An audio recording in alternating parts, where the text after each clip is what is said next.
एक राजा थे। उन्हें पशु पक्षियों से बहुत प्यार था। वे पशु पक्षियों से मिलने के लिए वन में जाते थे। हमेशा की तरह एक दिन राजा पशु पक्षियों को देखने के लिए वन में गए। अचानक आसमान में बादल छा गए और तेज तेज बारिश होने लगी। बारिश होने के कारण उन्हें ठीक से कुछ दिखाई नहीं दे रहा था। राजा रास्ता भटक गए। रास्ता ढूंढते ढूंढते किसी तरह राजा जंगल के किनारे पहुंच गए। भूख प्यास और थकान से बेचैन राजा एक बड़े से पेड़ के नीचे बैठ गए। तभी राजा को उधर से आते हुए 3 बालक दिखाई दिए। राजा ने उन्हें प्यार से अपने पास बुलाया। बच्चों, यहाँ आओ, मेरी बात सुनो।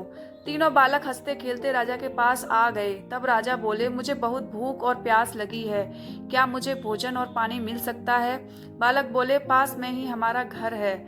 हम अभी जाकर आपके लिए भोजन और पानी लेकर आते हैं। आप बस थोड़ा सा इंतजार कीजिए। तीनों बालक दौड़ कर गए और राजा के लिए भोजन और पानी ले आए। राजा बालकों के व्यवहार से बहुत खुश हुए। वे बोले, प्यारे बच्चों, तुमने मेरी भूख और प्यास मिटाई है। मैं तुम तीनों बालकों को इनाम के रूप में कुछ देना चाहता हूँ। बताओ, तुम बालकों को क्या चाहिए? थोड़ी देर सोचने के बाद एक बालक बोला, महाराज, क्या आप मुझे एक बड़ा सा बंगला और गाड़ी दे सकते हैं? राजा बोले, हाँ हाँ, क्यों नहीं। अगर तुम्हें ये ही चाहिए तो जरूर मिलेगा। अब तो बालक फूले न समाये। दूसरा बालक भी उछलते हुए बोला, मैं बहुत गरीब हूँ। मुझे धन चाहिए जिससे मैं भी अच्छा अच्छा खा सकूं और अच्छे अच्छे कपड़े पहन सकूं और खूब मस्ती करूं। राजा मुस्कुराकर बोले, ठीक है बेटा, मैं तुम्हें बहुत सारा धन दूंगा। यह सुनकर दूसरा बालक खुशी से झूम उठा। भला तीसरा बालक क्यों चुप रहता? वह भी बोला, महाराज, क्या आप मेरा सपना भी पूरा करेंगे? मुस्कुराते हुए राजा ने बोला, क्यों नहीं, बोलो बेटा, तुम्हारा क्या सपना है? तुम्हें भी धन दौलत चाहिए? नहीं महाराज, मुझे धन दौलत नहीं चाहिए। मेरा सपना है कि मैं पढ़ लिख कर विद्वान बनूं।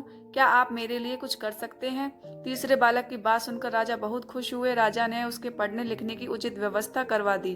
वह मेहनती बालक था। वह दिन रात लगन से पढ़ता और कक्षा में पहला स्थान प्राप्त करता। इस तरह समय बीतता गया। वह पढ़ लिख कर विद्वान बन गया। राजा ने उसे राज्य का मंत्री बना दिया। बुद्धिमान होने के कारण सभी लोग उसका आदर सम्मान करने लगे।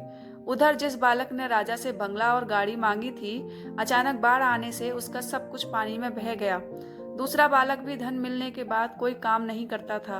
बस दिन भर फिजूल खर्च करके धन को उड़ाता और मौज मस्ती करता। लेकिन रखा धन भला कब तक चलता? एक समय आया कि उसका सारा धन समाप्त हो गया। वह फिर से गरीब हो गया। दोनों बालक उदास होकर अपने मित्र यानी मंत्री से मिलने राजा के दरबार में गए। वे दुखी होकर अपने मित्र से बोले, हमने राजा से इनाम मांगने में बहुत बड़ी भूल की। हमारा धन, बंगला, गाड़ी सब कुछ नष्ट हो गया। हमारे पास अब कुछ नहीं बचा है। मित्र ने समझाते हुए कहा, किसी के भी पास धन दौलत हमेशा नहीं रहता। धन तो आता है जाता है, सिर्फ शिक्षा है जो हमेशा हमारे पास रहती है। धन से नहीं बल्कि शिक्षा से ही हम धनवान बनते हैं। दोनों बालकों को अपनी गलती पर बहुत पछतावा हुआ। उन्होंने तय किया कि हम भी मेहनत और लगन से पढ़ाई करेंगे और अपने जीवन को सुखी बनाएंगे।